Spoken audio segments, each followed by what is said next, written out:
স্নিগ্ধ বিষ লিখেছেন সানজিদ আক্তার মুন্নি। পর্ব সংখ্যা 50। ঈদের দ্বিতীয় প্রহর আজ। দুপুরের আকাশটা আজ সীমাহীন নীল ক্যানভাসে, যেখানে পেঁচা তুলোর মতো এক টুকরো সাদা মেঘ আপন খেলায় ভেসে বেড়াচ্ছে পাটোয়ারি বাড়ির শতবর্ষী শ্যাওলা ধরা প্রাচীন দেওয়ালগুলোর প্রতিটি ইটে এখনও লেপ্টে আছে গতকালের আনন্দ উৎসবের সুবাস। বাতাসে মম করছে আতর, আগরবাতি আর গোলাপ জলের ঘ্রাণ। আজ সকলেই আয়রদা এসেছে তার কাজে পাটোয়ার বাড়িতে। এখন শীতুজা বেগমের উঠোনে এক কোণে ছাতিম গাছের ছায়ায় এক কসমেটিক্স ওয়ালাকে বসিয়েছেন রং বেরঙের কানের দুল, মিনে করা নাকফুল, কাচের চুড়ি আর টিপের ঝুলি খুলে বসেছে সে। প্রায় এক ফাঁকি আস্ত রং ধনু খসে পড়ছে যেন পাটোয়ারি বাড়ির ধুলো মাখা মাটিতে। শীতুজা এক মনে একজোড়া ঝুমকো পরক করছে। হঠাৎ কি মনে হলো, গলা উঁচিয়ে ডেকে দেয়, তৃষ্ণা, ও তৃষ্ণা, এদিকে আয় তো মা, নিজের জন্য কিছু একটা পছন্দ করে নে, ঈদের সময় বলে কথা। তৃষ্ণা বেরিয়ে আসে। বারান্দার এক কোণে কাঠের চেয়ারে বসে আয়রাত তখনও চা খাচ্ছিল। শীতুজা ডাক কানে আসতেই চায়ের কাপটা ধীর পায়ে পিরিচের ওপর নামিয়ে রেখে সে ভেতরে কোনো এক অদম্য দুর্নিমান আকর্ষণ তাকে চুম্বকের মতো টেনে নিয়ে উঠোনের দিকে আসে। আয়রাত এসে দাঁড়ায় শীতুজা তৃষ্ণার পাশে। তারপর হাতে নেয় এক জোড়া রেশমি কাচের চুড়ি, গাঢ় নীল আর কুচকুচে কালো। আয়রাত তার স্বভাবতর মতো মাপা প্রশস্ত হাসিটা চুড়িটা বাড়িয়ে দিল তৃষ্ণার দিকে। গলায় মোলেম কণ্ঠস্বরে বলল, তৃষ্ণা, তুমি এগুলো নাও, তোমায় ভীষণ মানাবে। তৃষ্ণার হাতটা মুহূর্তে যেন কেঁপে ওঠে, ঠিক পৌষের ভোরের কুয়াশা ভেজা কোনো এক দুর্বল পাতা উত্তুরে হাওয়ার মতোই থরথর করে কেঁপে ওঠে তার হাত। নিজের বুকের ভেতর হাতুড়ি পেটানোর মতোই টিপ টিপ শব্দ করে সে নিজের কান দিয়ে স্পষ্ট শুনতে পায়। অশেষের তো এখনই চলে আসার কথা, সকলকেই কড়া গলায় বলে গেছে দুপুরে বাড়ি এসে খাবে সে। যদি মাত্র একবার সে এই দৃশ্য দেখে ফেলে, আরাদের হাত থেকে তৃষ্ণা চুরি নিচ্ছে, তাহলে আজ এই বাড়িতে প্রলয় নেমে আসবে। নিশ্চিত খুন করে ফেলবে ওয়াসেস তৃষ্ণাকে, কিংবা ঘটবে তার চেয়েও ভয়ঙ্কর কোনো কিছু, অকল্পনীয় কোনো কিছুর ধ্বংসলীলা। কিন্তু সব সময় সামনে দাঁড়িয়ে মুখটার ওপর নাও তো বলা যায় না। এরই মধ্যে শীতুজা যে চোখের ইশারায় তাকিয়ে দিয়েছে, নিয়ে নে মা, না করলে অতিথি অপমানিত হবে। এদিকে শাশুড়ির প্রচ্ছন্ন অলঙ্ঘ নির্দেশ, অন্যদিকে অতিথির মুখ হাসি। এই দুটো ভারী দম বন্ধ করা পাথরের মতো দাঁড়িয়ে রয়েছে তৃষ্ণা, অসহায়ত্ব বোধ করছে। এক পাষাণ জাত কলে পিষ্টে যাচ্ছে সে, তার অগত্যা কাঁপা কাঁপা রক্তশূন্য আঙ্গুলে সে চুড়িগুলো হাতে তুলে নেয়। নীল চুড়িটা মসৃণ স্পষ্ট যখন তার ফর্সা কবজিতে লাগে, ঠিক তখনই কোনো এক অজানা সংখ্যায় সে চোখ তুলে সামনে তাকায়, আর সেই মুহূর্তেই তার বুকের ভেতরটা ছেদ করে ওঠে। হৃৎপিণ্ডটা তার বুকের ভেতরটাই যেন ধরাস ধরাস করছে। গলা এখনো দলা পাকিয়ে যাচ্ছে কিছুটা দূরে। গেটের কাছে দাঁড়িয়ে আছে ওয়াসেস, স্থির পাষাণ মূর্তি, নিস্তব্ধ এক কাল বহিরবের মতো। তার চোখ দুটো জবা ফুলের মতোই রক্তবর্ণ হয়ে যাচ্ছে, কুণ্ডে দাউ দাউ করে জ্বলছে সর্বগ্রাসী দাবানল। মুখে বিন্দুমাত্র অভিব্যক্তি নেই, ঠোঁট দুটো এমন শক্ত করে কেঁপে উঠেছে, মনে হচ্ছে ভেতরে কোনো ভয়াবহ প্রলয় সে গায়ে জোর করে বন্দি করে রেখেছে। তার এই নিঃস্ব তীক্ষ্ণ দৃষ্টি হিংস্র তৃষ্ণার শিরোপশিরার সমস্ত রক্ত হিম করে দেওয়ার জন্য যথেষ্ট ছিল। তৃষ্ণা কাঁপতে শুরু করে প্রচণ্ড, ঝড়ের মতোই ছুটে দাঁড়াতে থাকে এক অসহায়ত্ব তার ভেতরে। ছোট পাখির মতোই কাঁপতে থাকে তার বদন। কাঁপা কাঁপা হাতে সে দ্রুত চুড়িগুলো খুলে ফেলতে চায়, কিন্তু ভয়ে তার আঙুলগুলো আসর হয়ে আসছে, অবেশ হয়ে গেছে। চুড়িগুলো হাতের মুঠোয় ধরা পড়তেই বারবার পিছতে যাচ্ছে ঘামের ভেজা তালুতে। তার আগে লম্বা লম্বা ভারী পদক্ষেপে এগিয়ে আসে ওয়াসেস, ক্ষিপ্ত প্রগতিক বাচ্চার মতো ছোঁ মেরে এক ঝটকা তৃষ্ণার হাত চেপে ধরে অমনি নির্দয় অমানবিক চাপে। মনে হয় কবজির সহ হাড় বুঝি তখনই কড়মড় করে গুড়িয়ে যাবে। শীতুজা আর আয়রাত বোবা হয়ে দাঁড়িয়ে থাকে, কারো মুখে কোনো শব্দ নেই, চোখের পলক পড়ছে না যেন তাদের। ওয়াসিসের হাতের বজ্র কঠিন ও পৈশাচিক চাপে চুড়িগুলো ক্যাচ ক্যাচ শব্দ করে খান খান হয়ে যাচ্ছে। কাচের তীক্ষ্ণ ধারালো টুকরোগুলো নির্মমভাবে ধীরে ধীরে তৃষ্ণার নরম হাতের চামড়ায় এমনকি ওয়াসেসের বলিষ্ঠ হাতের মাঝেও পুড়ে যাচ্ছে। কাজগুলো মাংসের ভেতরে ঢুকে যায়। দুজনের হাত থেকে ফিনকিদের রক্ত গড়িয়ে পড়তে থাকে, লাল উষ্ণ জীবন্ত রক্ত। সেই রক্ত ফোঁটায় ফোঁটায় মেঝেতে ঝরে পড়ে আটকে থাকে এক ভয়ঙ্কর এবং মর্মান্তিক চিত্রকর্ম। তৃষ্ণার তীব্র যন্ত্রণায় কুঁকড়ে ওঠে তার চোখ দুটো বেয়ে গড়িয়ে পড়ে বাঁধারা অশ্রু। গলা চিরে বেরিয়ে আসে এক আর্তভাঙা চিৎকার, ছাড়ুন, কি করছেন আপনি? কিন্তু ওয়াসেসের কোনো কথা যেন কানে শব্দ নিয়ে পৌঁছালো না। সে তৃষ্ণার রক্তাক্ত হাত ধরে টানতে টানতে ঘরের ভেতর নিয়ে দরজা টাস করে বন্ধ করে দিয়ে তৃষ্ণাকে দরজার পাল্লার সাথে শক্ত করে চেপে ধরে। তার তীব্র রাগী আগুনের মতো নিঃশ্বাস তৃষ্ণার ভীত মুখে সে আছড়ে পড়ে। তৃষ্ণার অশ্রুসিক্ত চোখের দিকে তাকিয়ে তাতে দাঁত চেপে হিসিয়ে সে বলে ওঠে, তোকে কতবার বলেছিলাম ওর ছায়া যাতে না মারাস? তুই না কথা দিয়েছিলি যাবি না, তাহলে গেলি কেন? ওর দেওয়া চুরি কেন হাতে পড়লি? বল, ওই জানোয়ারের বাচ্চা, বল। প্রতিটা শব্দই যেন এক একটা জ্বলন্ত সীসার চাবুকের মতোই আছড়ে পড়ে তৃষ্ণা নগ্ন আত্মায়। সে হু করে ডুকরে কেঁদে ওঠে। আমি নিজে থেকে যাইনি, মা ডেকে গেছেন, উনি আমায় দিয়েছেন। আর মা ইশারা করে নিয়ে বলেছিল নিতে, তাই আমি নিয়েছি। আমি নিতে চাইনি। আমার হাতটা ছাড়ো না, খুব লাগছে আমার। কিন্তু অসিসের ভেতরে তো এক অন্ধ সর্বনাশা প্রলয়, হিংসায় লেলিহান আগুন, তার আর তৃষ্ণাকে হারানোর তীব্র ভয় সমগ্র গ্রাস করছে, দখল করেছে। পাগলামি সব মিলে এক বিষাক্ত নেশা জাতীয় তরল তৈরি করছে তার শিরায় শিরায়। সে দাঁত কর্মর করে হিংস্র জানোয়ারের মতো গোঙানি সুরে বলে, এতদিন আমার ভাইয়ের ছিলি, তাই সবার সামনে তোকে কিছু বলিনি। সেই সুযোগে তোর এত বড় সাহস বেড়ে গেছে। উল্টো করে ঝুলিয়ে যদি কয়েকটা দেই, তাহলে সব শখ সব দেমাগ মিটে যাবে একদম। ভাইদের সামনে কিছু বলিনি দেখে এখনো যে বলবো না, এটা ভেবে বসিস না। এই বলে সে তৃষ্ণার রক্তাক্ত হাতটা সজোরে ছুঁড়ে নরম চেয়ারের এক কোণে হাতে শক্ত করে চেপে ধরে। ওয়াসেসের শক্ত নির্দয় আঙুলগুলো বসে যায় তৃষ্ণার ফেলে গালে। যন্ত্রণায় তৃষ্ণার কলিজা তো শুকিয়ে কাঠ হয়ে আসছে, কিন্তু ঠিক এক মুহূর্তেই তার বুকের ভেতরে কোনো এক নিবিড় অন্ধকারে কোনো এক সূক্ষ্মতার ছিঁড়া যায়, যে তারটা এতদিন তাকে মান অভিমান, ভয় আর সামাজিক বেড়াচালে বাঁচিয়ে রেখেছিল। সে দম বন্ধ করা জীবন, এই প্রতিদিনের লাঞ্ছনা তার আর এক বিন্দু ভালো লাগে না। দুমুঠো ভাতের আশায়, একটুখানি আশ্রয়ের জন্য, মানুষের জন্য, পরিচয়ের জন্য কাঙ্গাল হয়ে সে এই অহংকারী মানুষের সংসারে পড়ে আছে। কিন্তু আজ সে সেই পরিচয়ের শেষ সুতোটুকু ছিঁড়ে টুকরো টুকরো করে ধুলে মিশিয়ে গেল ভেজা রক্তাক্ত রক্ত। চোখ দুটো সে সরাসরি তুলে ওয়াসেসের জ্বলন্ত চোখের ওপর।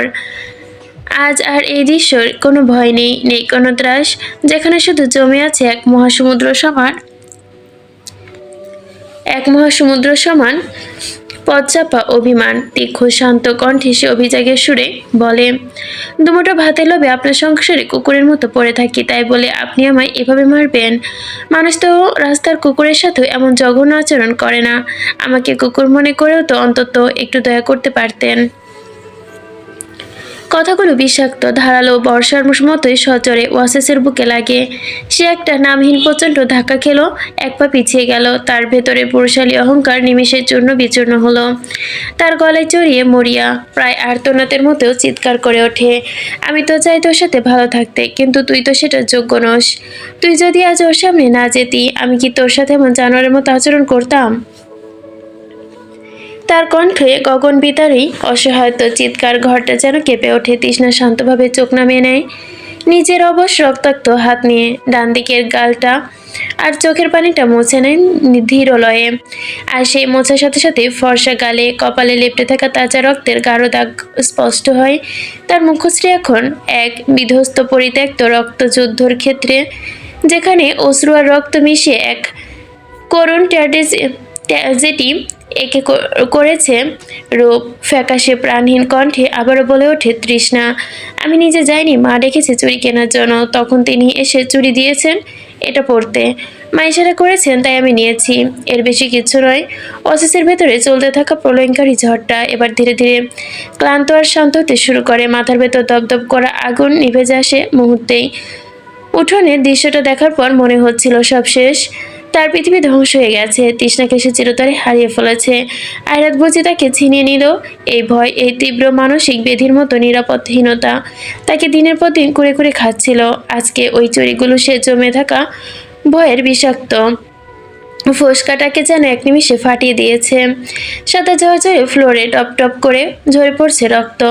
আঙুলের ডগা থেকে নিস্তব্ধ ভাবে এই ঘরের শব্দে প্রতিটি কোণ যেন বারবার বাড়ি খাচ্ছে। তৃষ্ণার প্রতিটি ফোঁটা রক্তে এক একটা না বলা অভিযোগ, এক একটা চাপা দীর্ঘশ্বাস আছড়ে পড়ছে মেঝেতে। তৃষ্ণা ধীরে ধীরে দরজা দিকে পা বাড়ায় বাইরে বেরিয়ে যাওয়ার জন্য, কিন্তু অশেষ খপ করে ওর বাহারটা ধরে আটকে নেয়। তৃষ্ণা শিউরে ওঠে। আবারও মারবে বুঝি? কাপা কাপা ভীতু হরিণীর মতো চোখে তাকায় সে অশেষের দিকে, কিন্তু অশেষের চোখে নেই কোনো দাবানল, নেই সেখানে কোনো দাবাদহ। সেখানে এখন বিরাজ করছে অচেনা কোমলতার অপ্রকাশিত বুক ফাটা অনুতাপের ছায়া। সে এবার তৃষ্ণাকে খুব আলতো করে নিজের কাচের পুতুল ধরেছে, যেন এমনভাবে আলতো করে ধরল, সেভাবে টেনে এনে সোফায় বসায়। ধরা গলায় প্রায় ফিসফিসিয়ে করে নিজের অপরাধ বোধটুকু গিলে নিয়ে বলে, রক্তগুলো পরিষ্কার করতে হবে। কথাটুকু শুনে তৃষ্ণা এক চিলতে ম্লান করুণ হাসলো। এই হাসিতে মিশে আছে একাকারসম অভিমান, পাহাড়সম ক্লান্তি আর অতল স্পর্শী বিষাদ। তৃষ্ণা নিজের ক্ষতবিক্ষত হাতের তালু থেকে সে নিজের দিকে একে একে কাচের কিছু টুকরো টেনে টেনে বের করতে থাকে। প্রতিটা টানে তীক্ষ্ণ বিদ্যুৎ বেগে ছড়িয়ে পড়ে শিরায় শিরায়, কিন্তু শরীরের যন্ত্রণা তার বুকের ভেতর রক্তক্ষরণের কাছে আজ যেন একেবারেই তুচ্ছ, একেবারেই মূল্যহীন। পরনের ওড়না আঁচলের এক প্রান্ত গিয়ে হাতের রক্ত মুছতে মুছতে দৃষ্টি অনবরত রেখে নিচু গলায় বলে, আমি নিজেই মুছে নিব। কুকুরের রক্ত দু এক ফোঁটা, আপনাদের মতো দামি ফ্লোরে পড়লে এমন কোনো ক্ষতি হবে না, চিন্তা করবেন না। তৃষ্ণার এমন কথায় মরীচিকা ধরা ছুরি যেন সোজা ওয়াসেসের হৃৎপিণ্ডে এফোর করে দিল। তার ভেতরেরটা ভেঙে একেবারে চুরমার হয়ে গেল। হু হু করে উঠল, চিৎকার করে কাঁদতে ইচ্ছে করলো তার। একই সর্বনাশ করলো সে, যাকে সে নিজের প্রাণের চেয়েও নিজের অস্তিত্বের চেয়েও বেশি চায় এখন। আর নিজের অন্ধ ঈর্ষার আগুনে পড়ে তাকে আজ নিজের হাতে এতটা রক্তাক্ত করলো। আসলে ভালোবাসা যখন অন্ধ বিষাক্ত দখলে পাগলামি পরিণত হয়, তখন তা আর ভালোবাসা নামক শব্দটা উচ্চারণ করে না। যেমন ওয়াসিস, ও একটানে তৃষ্ণাকে পাঁচকলা করে কোলে তুলে নেয়। তৃষ্ণা চমকে ওঠে আকস্মিক কথায়। ওয়াসিস এবার নরম কিন্তু পাথরের মতো কঠিন হয়ে বলে, আর হাত লাগাবি না ক্ষতে, চুপচাপ চল আমার সাথে। তৃষ্ণা কোল থেকে নেমে যাওয়ার জন্য ছটফট করে, আমি যাব না আপনার সাথে, কোথাও যাব না, নামান আমাকে। কিন্তু ওয়াসিস আজ কোনো বাধা মানবে না। দুহাতে শক্ত করে তাকে নিজের চড়া বুকের সাথে আগলে নিয়ে ঘর থেকে বেরোয়। বাইরে থেকে বেরিয়ে আসে। বাইরে ঈদের ঝাঁকঝমক রোদ্দুরে এখনো চারপাশটা আলোকিত হয়ে আছে। দূরে মাঠে বাচ্চারা নতুন জামা পরে আনন্দে ছোটাছুটি করছে। বাতাসে ভাসছে মেহেদি আর পোলাইয়ের উৎসবমুখর গন্ধ। কিন্তু এই দাম্পত্য পৃথিবীর এই কোলাহল থেকে সম্পূর্ণ আলাদা। এই দম্পতি একাকী এক বিষণ্ণ দ্বীপ যেন তারা। এদিকে ওদের পারিবারিক হাসপাতালে, বাড়ি ঠিক পাশেই। ওয়াসিস রাস্তা থেকে দ্রুত নেমে ধীর পায়ে ঊর্ধ্বশ্বাসে দৌড়াতে শুরু করে। তৃষ্ণা তার বুকের কাছে একটা নিথর ডানা ভাঙা পাখির মতোই পড়ে আছে। তার রক্তে ভেজা হাতটা শূন্যে ঝুলছে অসহায়ভাবে। ওয়াসিসের পরনে শুভ্র ইস্ত্রি করা শার্টের বুক পকেটে ধীরে ধীরে তৃষ্ণার রক্তে লাল হয়ে যাচ্ছে। যেতে যেতে আঘাতে তৃষ্ণার হাতে লাগলো। রক্ত ঝরছে ওয়াসিসের নিচের বুকে। তার ক্ষতবিক্ষত অন্তর যেন বলছে, এই রক্ত তার বুকের। তৃষ্ণার হাতের না। হাসপাতালে পা রাখতেই সে পাগলের মতো গলা ফাটিয়ে ডাকতে থাকে ডাক্তারদের। 3-4 জন ডাক্তার আর নার্স তড়িঘড়ি করে ছুটে বেরিয়ে আসে। তাদের মধ্যে পরিচিত এক মহিলা ডাক্তারের দিকে চোখে পড়তেই অশেষ হন্তদন্ত হয়ে এগিয়ে আসে। আমার স্ত্রীর হাতে কাচের চুড়িগুলো গভীরভাবে গিথে গেছে, এগুলো এখনই বের করেন, যা যা করার দ্রুত করুন। তৃষ্ণা এখনো ওয়াসিসের কোলে নিশ্চল হয়ে শুয়ে আছে। তার চোখ দুটো ফ্যাকাশে, রক্তমাখা মুখে ঠোঁটের কোণে লেপ্টে আছে এক তীক্ষ্ণ রহস্যময় হাসি, করুণ হাসি। সে হাসির অর্থ পৃথিবীর কেউ বুঝবে না, হয়তো সে নিজেও বোঝে না।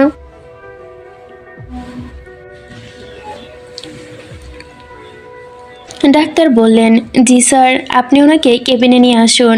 একটু পর ডাক্তার হাতে তৃষ্ণার ক্ষত বিক্ষত তালু পরিষ্কার করেন। একে একে কাচের ধারালো টুকরোগুলো চিমটে দিয়ে বের করে আনেন, এমনকি কাচের মিহি ধুলো পর্যন্ত সযত্নে সরিয়ে আনেন। গভীর ক্ষতগুলোতে ওষুধ লাগিয়ে সাদা ব্যান্ডেজে জড়িয়ে পেশাদারিত্বের সাথে কাজ করে নেন তিনি। আর তৃষ্ণা একদৃষ্টে মেঝের দিকে তাকিয়ে। এখন সে এক নিষ্পব অনুভূতিহীন পাথরের মূর্তি। আজ সে আর রক্ত মাংসের মানুষ নেই, পরিণত হয়েছে এক যান্ত্রিক সত্তায়, যা ভেতরে সব শক্তি, শব্দ, অর্থী আর আকাঙ্ক্ষা চিৎকায় চিরতরে নিঃশেষ করে দিয়েছে। আজ এত মানুষের সামনে এই হাসপাতালের আলোতে অসিস তাকে আমার স্ত্রী বলে পরিচয় দিল। সে পরিচয়ের জন্য তৃষ্ণা চাতকের মতো তৃষ্ণার্ত প্রহর গুনত। সেই পরিচয়ে দিন ঘুচিয়ে এলো বুঝি? কি বলল ওয়াসিস এসব?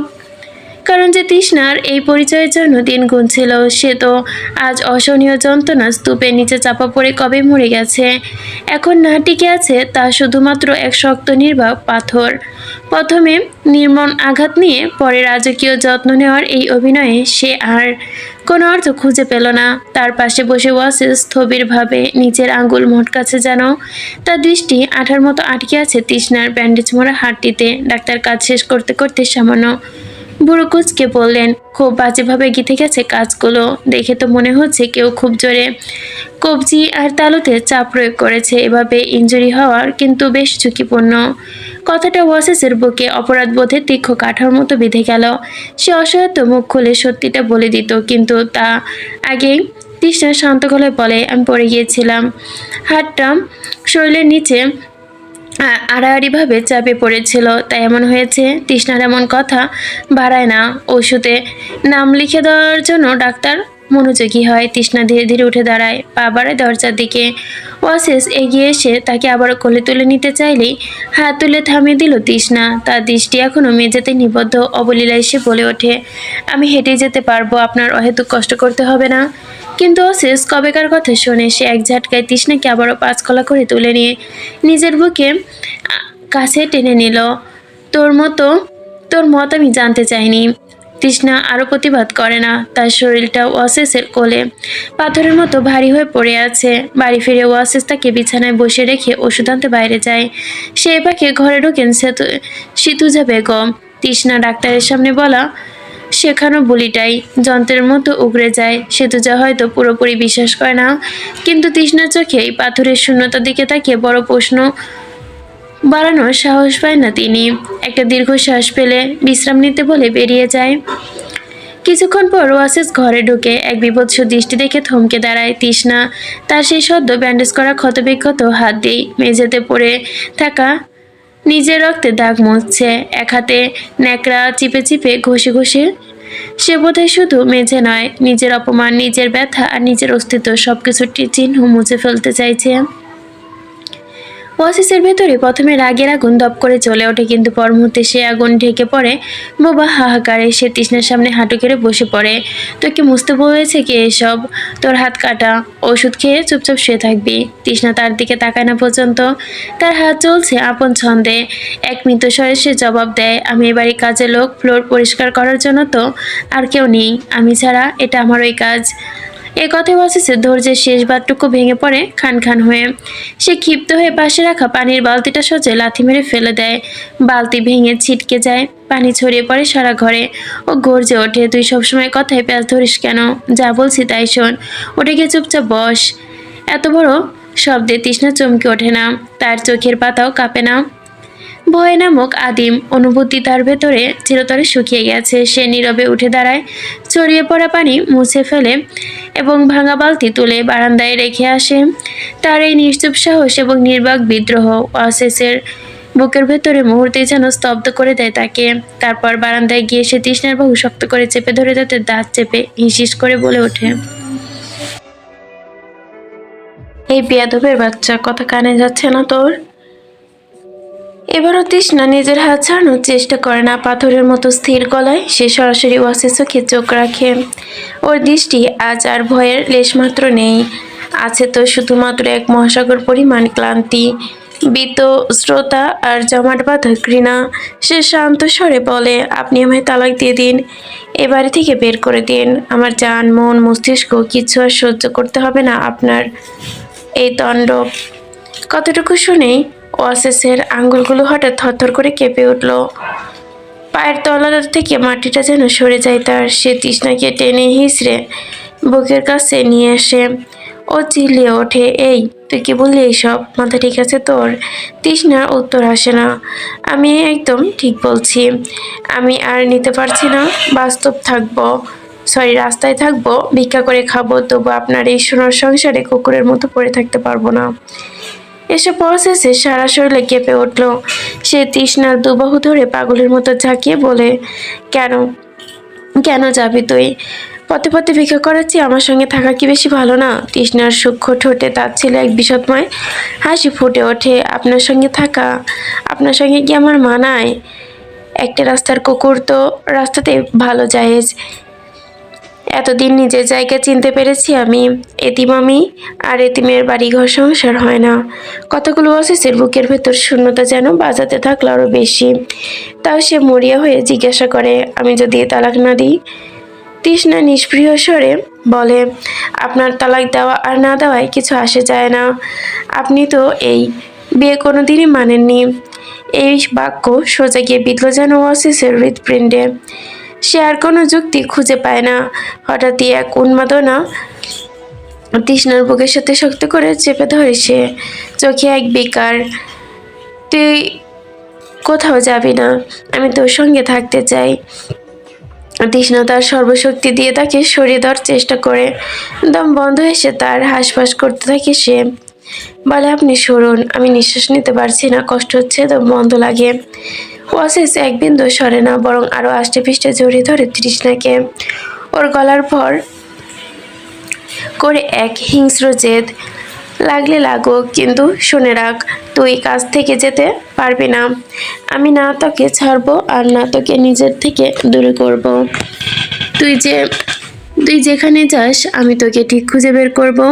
তৃষ্ণা কুকড়ে ওঠে, কিছুটা ফিসফিস করে বলে ওঠে, আর যদি মরে যাই? এই এক মুহূর্তের জন্য ওয়াসিসের বুকটা সত্যি ভেঙে পড়লো, টুকরো টুকরো হয়ে গেল যেন। কিন্তু সেই ভাঙনও সে নিখুঁতভাবে লুকিয়ে ফেলে এক পয়সা বিকারগ্রস্ত হাসির আড়ালে। সে বলে, মরে যাবি? তাহলে তোর লাশটা নিয়ে বসে থাকবো আমি। তুই আমাকে চিনিস না তৃষ্ণা, আমি যে ধরি সেটা ছাড়ি না। আর সেখানে তুই আমার জীবনের সবচেয়ে বড় জেদ। তৃষ্ণা সর্বশক্তি দিয়ে ধাক্কা দেয় তাকে। আমাকে ছাড়ুন। অশেষ টলল না, বরং আরো আঙ্গুলে অস্থিরভাবে এলোমেলো স্পর্শ নেমে এলো তৃষ্ণার কোমরে। দখলদারি এক অন্ধ উন্মাদনা এসে তাকে আরো শক্তভাবে চেপে ধরে নিজের সঙ্গে। তোর ওপর অধিকার আছে আমার, তোকে ছাড়বো কেন? যন্ত্রণায় তৃষ্ণা ফেটে পড়ে। কিসের অধিকার? কিসের অধিকারের কথা বলছেন আপনি? কাজের লোকের ওপর মনিবের অধিকার? আজ অশেষও তার সব মুখোশ খুলে ফেলে। তার চোখে এক অসুস্থ নেশা, ওর কণ্ঠে থেকে বেরিয়ে আসে নগ্ন স্বীকারোক্তি, না, স্বামী হওয়ার অধিকার। তুই আমার বিবাহিত স্ত্রী, আর আমার স্ত্রীর শরীরের প্রতিটি অঙ্গে ছুঁয়ে দেওয়ার অধিকার আমার আছে।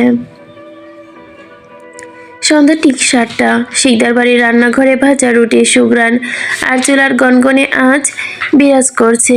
এই উষ্ণ অপহের মাঝে ইকরার, নাজা আর সিমরানের কথা ফুলঝুরি ফুটেছে। কাজের ফাঁকে ফাঁকে চলছে তাদের খুনসুটি আর অবিরাম হাসি ঠাট্টা।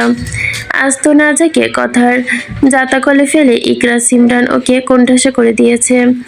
ইকরাটার দলাটা হাতে নিয়ে গোল করতে করতে চোখ পাকিয়ে জিজ্ঞাসা করে, আচ্ছা এবার একদম সত্যি করে বলতো, কাল রাতে তোর ঠিক কি হয়েছিল? অত ডুকরে কাঁদছিলি কেন? আমি তো মাঝরাতে পানি নিতে এসে তোর কানের অচেনে ভয়ে জ্ঞান হারানোর অবস্থায় ছিলাম।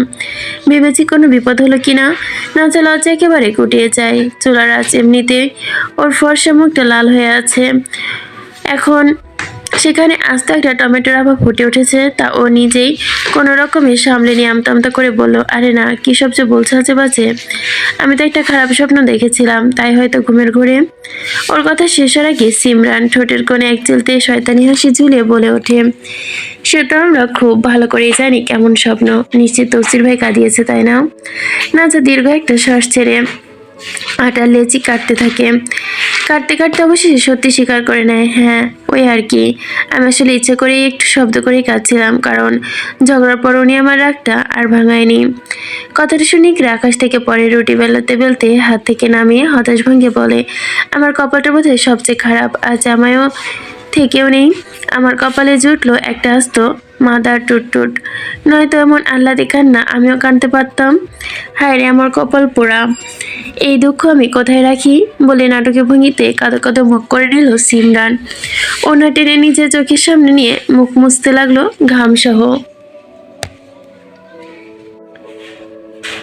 হঠাৎই সিমরান চিৎকার করে ওঠে, নিজের ওনাটা বাঁচাতে বাঁচাতে চিৎকার করে বলে, এই কি করছো কি তুমি, ঝাড়ো বলছি। ইকরে বা নাছর বান্দা মতো নাছার ওনা টেনে মুখ মুছতে মুছতে বলে, একটু কষ্ট পেয়ে চোখের পানিটাও কি মুছতে দিবি না তোরা, দেখ কত বড় হারামি তুই, দে এদিকে। নাজা খিলখিল করে হেসে বলে, হ্যাঁ তা তো দেখতেই পাচ্ছি, কত দুঃখ তোমার, চোখে পানি নয়, তুমি তো কপালে ঘাম মুছছ। আচ্ছা ওসব বাদ দাও, এবার সত্যি করে বলো ধ্রুব ভাই কি এখনো তোমার পুরোপুরি মেনে নেয়নি? ইকরার মুখের হাসিটা মিলিয়ে গেল নিমিষেই। একটা লম্বা দীর্ঘশ্বাস ছেলে বিষগ্ন গলায় বলে, না রে, ও তোমাকে নিজের সবচেয়ে বেশি দুশ্মন মনে করে। কেন যে এই বিয়েটা বসতে গেলাম কে জানে, একেবারে টুট টুট জীবন। ডিভোর্স দিলে দেবো ওকে, তারপর সুন্দর সুন্দর রোমান্টিক পুরুষ দেখে বিয়ে করব। ইকরার এমন বেপরোয়া কথা শুনে সিমরান আর নাজা রীতিমতো ভরকে গেল। চোখ বড় বড় করে একে অপরের দিকে তাকিয়ে অবাক স্বরে বলে, হ্যাঁ বলছো কি, তুমি কয়টা বিয়ে করবে শুনি? ইকরা এবার আগের বিষগ্নতা ঝেড়ে ফেলে নিখাত মজা ছলে বলে, আরে বেশি না, ডিভোর্সের পর প্রথম আমার নানাকে বিয়ে করব, তারপর নাজার দাদাকে। তোর দাদা তো মারাত্মক পাওয়ার ভাই, আমি এই পাওয়ারটা আমি নিজের করতে চাই। এই পাওয়ার নেওয়া শেষ হলে তারপর ভেবেচিন্তে একটা সিরিয়াস বিয়ে করব। ইকরা মন আজবগি এবং পাগলামি কথা শুনে নাজা আর সিমরান আর নিজেদের আটকে রাখতে পারে না। রান্নাঘরের চার দেওয়ালের মধ্যেই হু করে খিলখিল করে হেসে ফেলে তারা। ওদের সেই হাসির আওয়াজ বসার ঘর পর্যন্ত স্পষ্ট পৌঁছে যায়। সেখানে সোফায় বসে থাকা তৌসির বিবিজানকে উদ্দেশ্য করে বলে, বিবিজান, তিনটে ভূতকে রান্নাঘরে ঢুকাইছো, একটু নজর রাখো ওদের দিকে। খিলখিল করে হাসতে হাসতে শেষে রান্নাটাই না আবার উড়াইয়া দেয় ওরা। বিবিজান প্রসরের হাসি টেনে স্নেহত্বভাবেই বললেন, আরে বাদ দে তো, মেয়ে মানুষ একটু হাসি খুশি থাকাটাই স্বাভাবিক, ওরা হাসুক, তুই নিজের কাজে মন দে। এদিকে ধ্রুব নিজের ঘর থেকে বিছানায় আয়েশ করে শুয়ে আছে, পরনে কেবল একটা কালো রাঙা হাঁটু ঝুলানো শার্ট আর সুঠাম ফর্সা পেশিবহুল পুরুষালী শৈলের ঘামে আলতোভাবে নিখুঁত স্পষ্ট। বুকের কাছে কয়েকটা ফাঁকা ঘাম চিকচিক করছে যেন ফোঁটা ঘাম। খুব আরাম করেই বালিশে হেলান দিয়ে সে টিভির পর্দায় মগ্ন ক্রিকেট ম্যাচ দেখতে। কাজ শেষে ইকরা চা নাস্তা শেষ করে প্রবেশ করে রুমে, কিন্তু বিছানায় ধ্রুবর এমন খোলামেলা উদাসীন অবস্থা দেখে যে চোখটা আধ বন্ধ করে তীক্ষ্ণ কণ্ঠে চিৎকার করে ওঠে, এই তোমার কি লজ্জা শরম বলতে দুনিয়া কিচ্ছু নেই? একজন যুবতী মেয়ে ঘরে আছে আর তুমি কিনা এমন বেহায়ার মতো শুধু শর্টস পরে বসে আছো।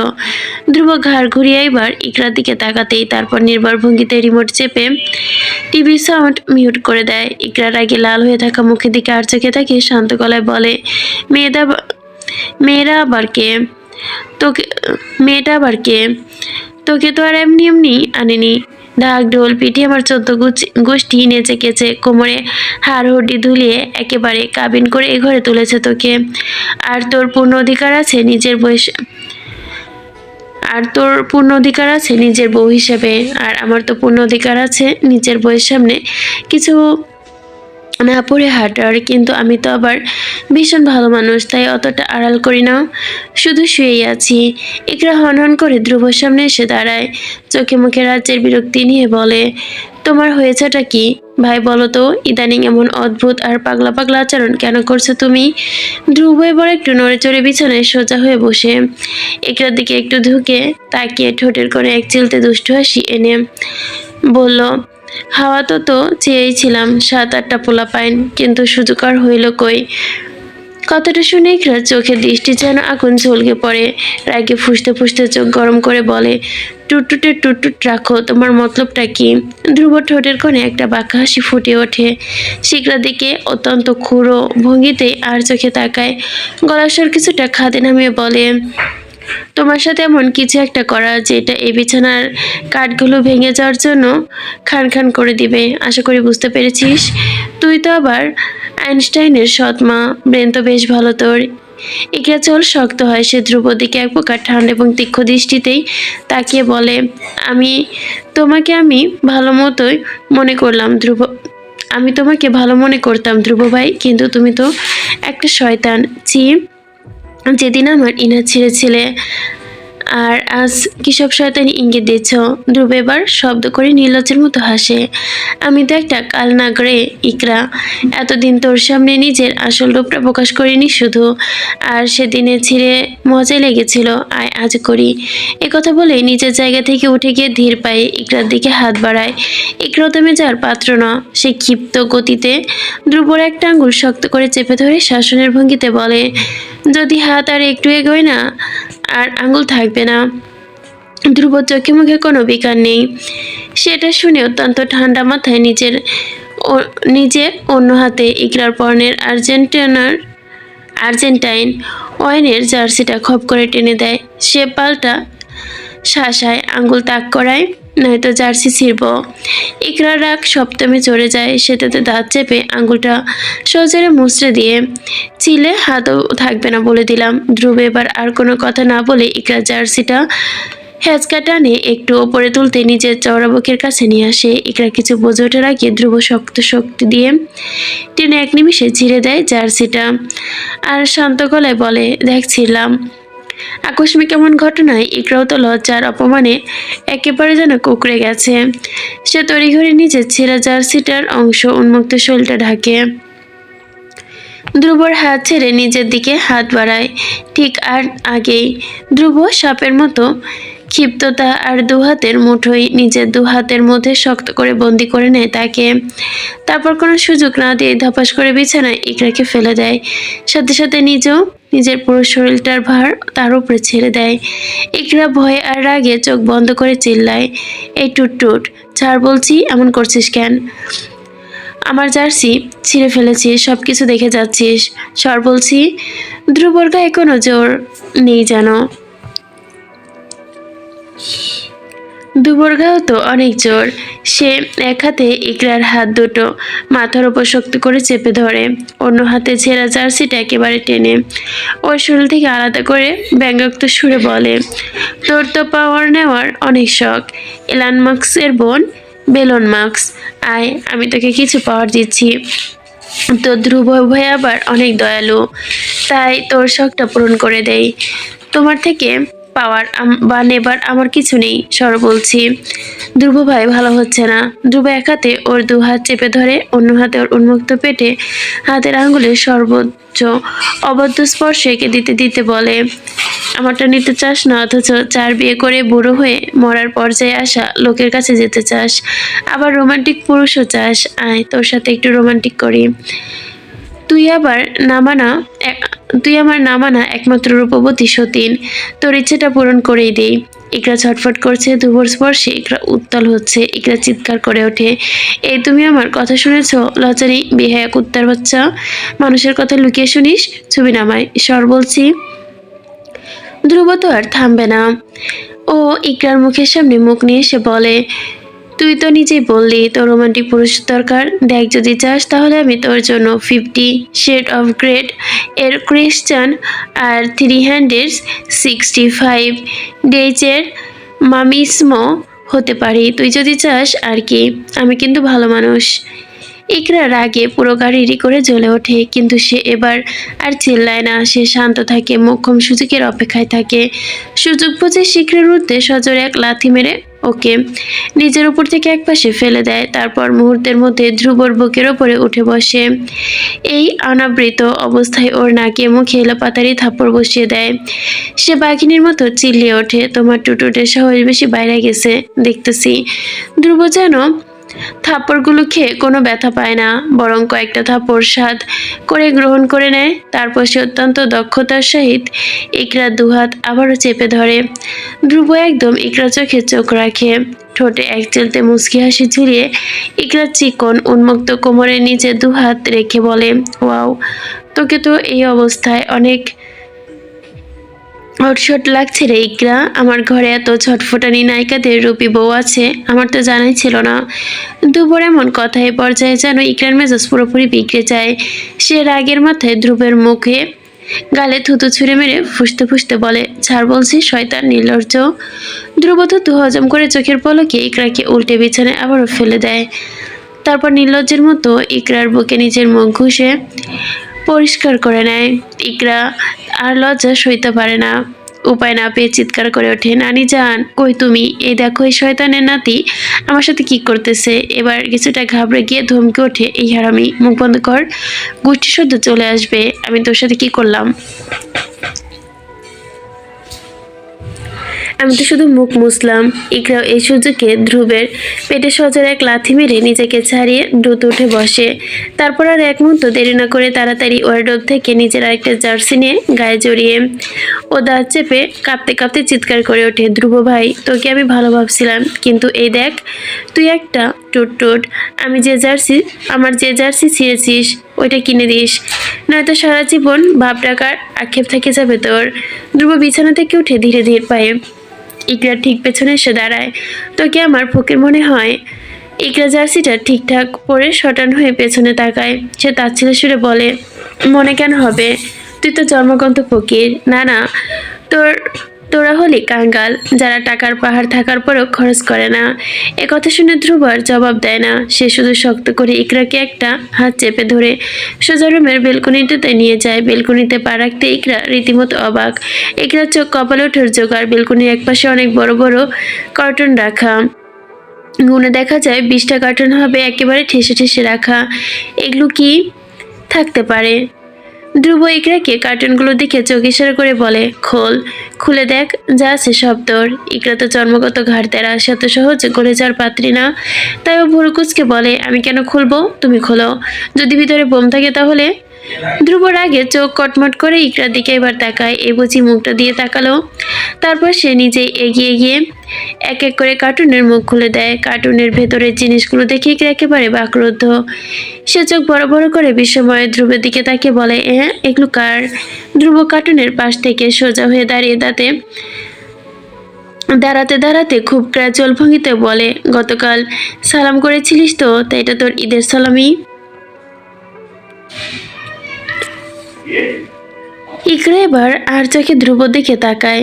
ধ্রুব ঠোঁটের কোণে লেগে আসা হালকা প্রশান্তির হাসি জুড়ে রাখা বক্সগুলির ভেতরে থরথরে সাজানো এক্সক্লুসিভ সব প্রিমিয়ার জার্সি। চোখ ধাঁধিয়ে যাচ্ছে তার। শুধুমাত্র ক্রিকেট সেকশনের নজর কাড়ছে বাংলাদেশ, পাকিস্তান, ইংল্যান্ড আর নেদারল্যান্ড, প্রায় 100টার মতো premium jersey.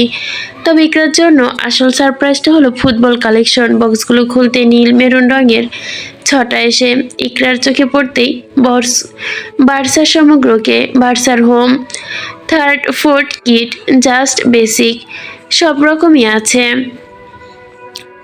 Champion trophy final edition kit, champion league kit, UCL edition, work up short, special and limited edition, black out kit, gold edition. 1970 দশক থেকে শুরু করে 25 সাল পর্যন্ত বার্সার মেন কিট ডিজাইন আর প্রতি সেশনের প্লেয়ার ভার্সন মিলিয়ে এই সেশনের জার্সি সংখ্যা হয়েছে 4500 পিস। এই নিখুঁত বিশাল সংগ্রহ দেখে ইকরার নিঃশ্বাস যেন আটকে আসার উপক্রম। পরের বক্সে আছে আর্জেন্টিনার জার্সি। এখানে ক্রিজিন টেন্স করা আরও এক ধাপ ওপরে। আর্জেন্টিনার হোম ওয়েন থার্ড আর গোলাপিকার কিটের পাশাপাশি রয়েছে royal collection, world cup, Copa America, ফিনাসিলিয়াস, চ্যাম্পিয়ন্স এডিশন, গোল্ড চ্যাম্পিয়ন থেকে শুরু করে সকল কিছু।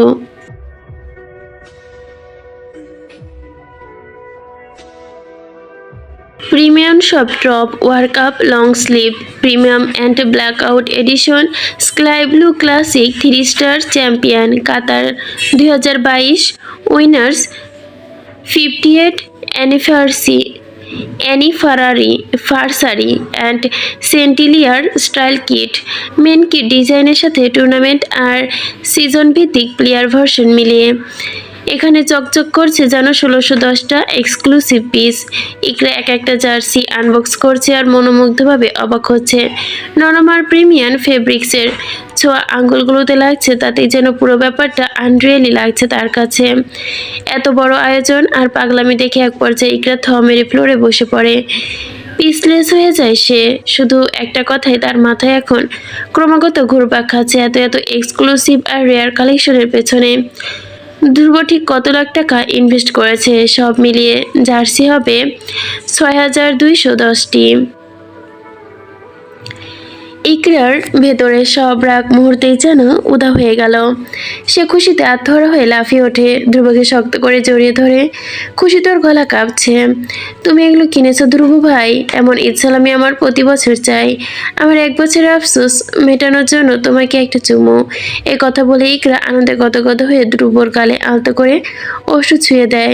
ধ্রুবর বাইরের রূপ গভীর হলে বইয়ের এমন আদরে সে মনে মনে খুশি হয়, দিন দিন করে নাচতে থাকে যেন ভেতরে। সে এই সুযোগ নিজের ইগো বজায় রেখে বলে ওঠে, অত অধিক্ষেতার কি আছে? এসব গল্প অল্প টাকার কিছু জিনিস, মাত্র 52 লাখ টাকা খরচ হয়েছে। এসব আর তেমন কি। ইগরা এখন আর টাকার অঙ্ক সোনার পাত্র নয়। এতগুলো জিনিস পছন্দের। নিজের জার্সি দেখে সে চরম উত্তেজনায় প্রায় জ্ঞান হারিয়ে ফেলার জোগাড়। সেই খুশির খবর সবাইকে জানাতে দৌড়ে ঘর থেকে বেরিয়ে চলে যায় নাজা সিমরানকে ডেকে আনতে। ধ্রুব দরজার কাছে দাঁড়িয়ে ইকরার এই পাগলামি দেখে ভরা যাওয়া পথের দিকে একদৃষ্টে তাকিয়ে থাকে, ঠোঁটে এক প্রশান্তির হাসি। এই টাকাগুলো ওকে বিবিচান দিয়েছিল। বিয়ের সময় 70 লাখ দিয়েছিল যাতে বিয়েটা করে, ঘুষ হিসাবে আর কি। ধ্রুব সেই টাকা খরচ করার মতো কোনো জায়গা পাচ্ছিল না, তাই সে ইকরাকে সারপ্রাইজ দিতে এই ভণ্ডামিটা করলো। সে এমনি পরিবারের টাকায় নিজের কিছু করে না, নিজের পরিশ্রমে নিজের সব খরচ চালায়, কারণ তার পরিবারের কোনো টাকাই হালাল বলে মনে হয় না তার কাছে। রাত এখন 10টার কাছাকাছি। রাতের খাওয়া দাওয়া চুকে শিকদার বাড়ির সকল সদস্য সদর দরজার সামনে ভিড় করেছে। বিচার সভা বসেছে। এক পাশে তৌসির, রুদ্র, নাজিম চাচা আর কেরামত বসে। তাদের ঠিক পেছনে দাঁড়িয়ে আছে নিজের দলবল। আর ঠিক উল্টো দিকে বসেছে গ্রামের মেম্বার, তার পিছে দাঁড়িয়ে আছে আরো কিছু লোক। মাঝখানে দাঁড়িয়ে আছে অপরাধী দুজন, মেম্বারের ছোট ভাই এবং তৌসিরের চাস্তো ভাই কাব্য। সামান্য ক্রিকেট খেলা নিয়ে কথা কাটাকাটি, সেখান থেকে হাতাহাতি, আর তারই ফাইসালা করতে এই রাতে জমায়েত সবাই। তৌসির বিরক্তি নিয়ে ওদের দিকে একবার তাকায়, তারপর মেম্বারের দিকে ফিরে তাচ্ছিল্য সুরে বলে, কি আর কমু এই টুটটুটের মেম্বার, এসব ছোট বিষয়ে বিচার আনতে হয় নাকি? এখনকার পোলাপাইনের ভেতরে জিগর নাই। মারামারি কইরা হাত ছিলে পা ছিলে কথা বলে তৌসির মেম্বারের ভাইয়ের দিকে আর বাক্যের দিকে তাকিয়ে ধমক দিয়ে ওঠে, আরে বেটা, একজন আরেকজনে ধরবি, ডিরেক্ট ফারবি, ছিড়বি, তারপর না হয় সিরিয়াস হইয়া দেখতাম কি করছস তোরা। শুধু নাক মুখ ফাটছে, এসবের আবার বিচার কি করবো? হ্যাঁ? মেম্বার মাথা নিচু করে আমতা আমতা করে বলে, তৌসির ভাই কি কমো লজ্জার কথা, তা একটা সমাধান কইরা দেন। তৌসির নিজের কোমরে রাখা পিস্তল বের করে খুব স্বাভাবিক হলে বলে, কে কাকে মারছে? উভয় পক্ষের সম্বোধনে বলে, দুজন দুজনকে মারছে। তৌসিরের গলা স্বর একদম ঠান্ডা, তাহলে আর কি বিচার? দুজন দুজনরে মারছে, নে কোলাকুলি কইরা নে, হিসাব খতম। কিন্তু দুই তরুণ রক্ত একদম সিদ্ধান্ত নারাজ। দুজনেই একরক্ষা গলায় বলে ওঠে, অসম্ভব। তৌসির এবার প্রত্যক্ষণ শুনে একবার নাজিমের দিকে তাকায়। নাজিম চাচা ধীরস্থির মাথা নাড়ে। তৌসির এবার মেম্বারের দিকে তাকায়, তিনিও যাকে ইশারা দেয়। পরিস্থিতি বুঝে মেম্বার নীরবে মাথা নাড়ায়। সবুজ সংকেত পেতেই তৌসির উঠে দাঁড়ায়, চোখের পলকে পিস্তল ঠুসে 1 রাউন্ড গুলি চালায় মেম্বারের ভাইয়ের পায়ের ঠিক ডান পাশে। মুহূর্তে রক্তের ফোয়ারা ছুটে যায়। পর মুহূর্তে দ্বিতীয় গুলি বাঁধে কাব্যের পায়ে। যন্ত্রণায় আর্তনাদ করে ওঠে দুজনেই, মাটিতে লুটিয়ে পড়ে। তৌসির নির্বিকার ভঙ্গিতে পিস্তলটা লুঙ্গির কোমরে গুজে রাখতে রাখতে মেম্বারকে বলে, যান বিচার ডান, তোর ভাই তুই নিয়ে যা, আমার ভাই আমি নিয়ে যাইতাছি। একথা বলে তৌসির পা বাড়ায়। বাল্লা মেরে তুই, লুঙ্গির কোষ হাতে নিয়ে কোমরে গুজে নেয়। তারপর রক্তাক্ত কাব্যকে একবার 5 কোলা করে কোলে তুলে নিয়ে সদর দরজায় এগোয়। বসার ঘরে কাব্যকে বসিয়ে মতলব মিয়াকে ডাকে তৌসির। টুকটাক ডাক্তারি আনা মতলব মিয়াকে এসব কাজের জন্য রাখা হয়েছে। তাকে ব্যান্ডেজ করার নির্দেশ দেয় তৌসি। তাতে দাঁত চেপে কাব্যকে শাসিয়ে বলে, এরপর যদি দেখছি শুধু একটু ঠুনকো বিষয়ে বিচার আসছে, তাহলে দেখিস কি করি, যার লগে বিবাদ বাঁধবো একদম ধইরা খাইয়া দিবি। খাইয়া ইসা কবি যে আমি একজনে খাইয়া দিছি, বাকিটা আমি দেখমনি, বুঝছস? তৌসির বাঘের মতো ধমকে কাব্যের ব্যথার মাঝেও কেঁপে ওঠে। হ্যাঁ হ্যাঁ। তৌসির এবার কাপের মাকে ডেকে কড়া গলায় বলে, চাচি ওরে শরবত খাওয়াও, সাথে ফলমূল। কলিজা ছিঁড়ে যাওয়ার সাহসের কথা ওর, কিন্তু কারো ভালো ছিঁড়তে পারে না। রক্তাক্ত রূঢ় পরিবেশের পেছনে তৌসি নিজের ঘরে ঢুকে চলে যায়। ঘরের ভেতর থেকে নাজা বেলকনি থেকে পুরো ঘটনা দেখছিল। তৌসির ঘরে পা রাখতেই ক্ষুব্ধ কণ্ঠে বলে, আপনি অযথা গুলি করলেন কেন? বুঝিয়ে তো বলা যেত। তৌসিরের এক পলক নাচা দিকে তাকিয়ে পাঞ্জাবি খুলতে খুলতে নির্লিপ্ত গলায় বলে, তুই এসব বুঝবি না। নাচা ফোঁস করে ওঠে, হ্যাঁ আমি কেন বুঝবো, সব তো আপনি বোঝেন। কাব্য ভাইয়ের পরীক্ষা আর 4 দিন পর, হয়তো এখন পা নিয়ে এসে পরীক্ষা দিতেই যেতে পারবে না। কথাটা শুনে তৌসির পাঞ্জাবিটা বিছানায় ছুঁড়ে মারে। নাচার দিকে ধীর পায়ে এগিয়ে আসতে আসতে বলে, তো তোমার কাব্য ভাই পরীক্ষা রেখা জ্ঞানজাম সুদাই কেন? আর দইলেই তো ভালোভাবে সুদাক, এই আমি মারছি যাতে শিক্ষা হয়। নাচা চরম বিরক্ত হয়, যত সব বলে সে তৌসিরের পাশ কেটে চলে যেতে চায়, কিন্তু পারে না। তৌসির এক ঝাটকা টানে নাচাকে কোমর পেঁচিয়ে ধরে একসাথে মিশিয়ে নেয়। তৌসির নাচাকে নিয়ে বিছানায় আষ্টে পিষ্টে বসে। ওর চোখের মনি দুটোর ক্লান্তির ছাপ, অথচ সেই ক্লান্তির আড়ালে মনে হচ্ছে আগুনের কোনো ধিম ধিম ভাবে জ্বলছে কিছুটা। নাচা তৌসিরের শক্ত হাতটা নিজের মুঠোয় চেপে ধরে, ওর কণ্ঠে বিরক্তি ক্লান্তি সংমিশ্রিত। ছাড়ুন তো, একদম মুড নেই আমার। তৌসির তো কথা শুনছে না, কিংবা শোনার পাত্র না। শোনার ভান করে থাকাটাই এক প্রকার নেশা। সে নাচা আর শুভ্র গালে নাক ঘষে, তারপর ঠোঁটের কোণে, তারপর কপালে, চুলগুলো নিজের ঠোঁট বসিয়ে চুমু খেয়ে, তারপর উষ্ণ দীর্ঘ পরশে নাচার কানে ফিসফিসে বলে, কিয়ের মুড বলতো শুনি, কিয়ের মুড নেই তোর? তার তপ্ত ঠোঁটের ছোঁয়ায় নাচার শরীর যেন রিনরিন করে ওঠে। এক অজানা আবেশে সে শিউরে ওঠে। তাও কৃত্রিম আড়ষ্টতায় তৌসির আলতো করে কাজ ছুঁয়ে ধাকিয়ে জিজ্ঞাসা করে, সরুন তো, কিচ্ছু না। তৌসি এবার শব্দহীনভাবে এক হাসি হাসে। সেই হাসিতে যেমন ছিল দুষ্টুমি, তেমন ছিল তৃষ্ণা। সে নাচা নরম গলায় দাঁত দিয়ে আলতো করে কামড়ে ধরে, তারপর কামিজের কাপড়ে কাঁধ থেকে সরিয়ে খসখসিয়ে বলে, সবার সময় এখন না কৈতরি, সারাটা দিনই তো সরে সরে থাকিস, একটু সময় এই রাইটটুকু একান্ত, তাই না? নাচার বুকটা হঠাৎ করে ধক করে ওঠে। এই বুনো লোকটা চোখের গভীরে তাকানোর সাহস কোথায় তার? তৌসিরের প্রতিটি স্পর্শ তার শিরায় শিরায় বিদ্যুৎ খেলে গেল যেন। তৌসির ধীরে ধীরে নাচার কাপড়ের ভাঁজগুলো আলগা করে দিয়ে নাচার বিছানায় শুয়ে দিয়ে সে নিচেই ঝুঁকে পড়ে ওর ওপর। তৌসির মুখ ডুবে যায় নাচার কলার ভাঁজে। বুকের উষ্ণতায় সারাদিনের সমস্ত যুদ্ধ, সমস্ত আগ্রহ, সব অস্থিরতা কৈতরীর শরীরের সুবাসে যেন জড়িয়ে যায়। নাচা তাকে তৌসিরের নিঃশ্বাস আশ্রে পড়ে, যা গরম, ভারী এবং অনিয়ন্ত্রিত। বাইরে রাতের মৌনতা এখন তুঙ্গে। জানালার পর্দার ফাঁক গলে আসা এক চিলতে রূপালি জোছনা এসে পড়ছে ওদের দেহের ওপর। সেই আলোয় নাচার মনে হয় তৌসিরের চুলগুলোর কালো রেশমি মতো চিকচিক করছে। মুহূর্তেই এই ঘোর নাচাকে আচ্ছন্ন করে দেয়। সে ধীরে ধীরে নিজের আঙুলগুলো চালিয়ে দেয় তৌসিরের ঘন চুলের আড়নে। ওর ভেতরটা হঠাৎই মায়ায় টইটম্বুর হয়ে ওঠে। খুব নরম সুরে সাবধানে নাচা জিজ্ঞাসা করে, তৌসির গত রাতে আপনি এত হতাশ ছিলেন কেন? আমি তো এর আগে কখনো আপনাকে এতটা ভেঙে পড়তে দেখিনি। কি হয়েছে আপনার? আমাকে বলবেন, আমি আর বিশ্বাসঘাতকতা করব না। কথাটা জাদুমন্ত্রের মতো কাজ করে। থমকে যায় তৌসির। এতক্ষণে এই অগ্রসী উন্মাদ পুরুষটা নিমিষে যেন অদৃশ্য হয়ে যায়। এক মুহূর্তের জন্য তৌসিরের শরীরটা থ মেরে শক্ত হয়ে যায়, তারপর ধীরে ধীরে শিথিল হয়ে যায়। সে নাজার ওপর থেকে সরে এসে পাশে শুয়ে পড়ে, তবে দূরত্ব বাড়ায় না, বরং সে নাজাকে 2 হাতে চাপটে ধরে নিচে প্রশস্ত বুকের মাঝে খুব শক্ত করে। নাজা হতবাক। কয়েক মুহূর্ত আগেও ছিল দাবাদাহে মতো উত্তপ্ত, আর এখন ভঙ্গুর।